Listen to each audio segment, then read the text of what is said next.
Well, we have, as you can imagine, many questions about where people should put their money. I'm going to divide it into two parts, and if you can address it.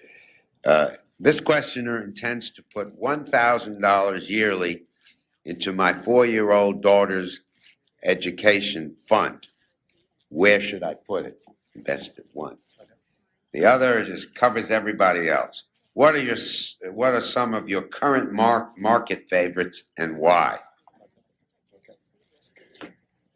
Well, on the first one, and this is important whether you're investing for a 4-year-old, a 14-year-old, or a 74-year-old. You have to say, what am I going to do when the market goes down? Because I've had audiences like this, larger audiences, and I'll say, how many people in the room are short-term investors? I've never had anybody ever raise their hand. I mean, everybody in the world is a long-term investor until the market goes down. And like in I remember 1990. 1990 was so much scarier than 87. 87, the market just fell down, and you call up companies and said, our business is terrific. We're about to announce a stock buyback, or we're already buying back our stock. Business is great, and we can't figure this out. But in 1990, you had Kuwait invaded. You had the banking system really on the ropes. I mean, really close. You call up a company and they said the business was slowing down. We sent 500,000 troops to Saudi, and we were about to fight what people thought was the remember this? It was the 4th largest army in the world, and they were the toughest army in the world, and this was going to be a terrible war, and that we ought to sit them out. Remember the theory? Big theory. There's a lot of people in this city saying we had to wait them out. You know, we'd still be waiting there at 120 degrees with our 500,000 people.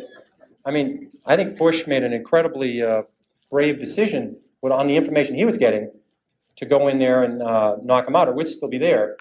But that was an ugly time, and that was very scary. And the public stood, some people learned from 87, and they stood throughout that and said, I'm confident about the next 5, 10, 15 years of this country, and they hung in there. So I would say if you want to buy a small growth fund, or you want to buy a balanced fund that's part bonds and part stocks, you can put so much money in, put more in every year, you'll be very pleased in 10, 20, 30 years. Stocks will beat the hell out of money markets. They can beat the hell out of bonds. No group of, you think of it, any corporations, McDonald's, any of these great companies, Marriott, you name it, they've never got together and said, geez, you know, we're really doing well. Why don't we raise the coupon on our bonds? You know, those bondholders have been really loyal. We've been given 8%. Why don't we raise it to 9%? But companies like Automatic Data Processing, they do payrolls. An amazing prosaic company.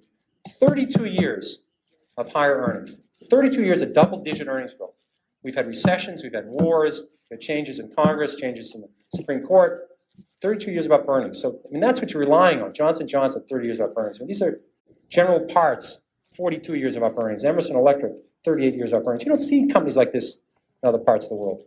So I think that's what you buy when you buy a fund. You're buying a bunch of good companies.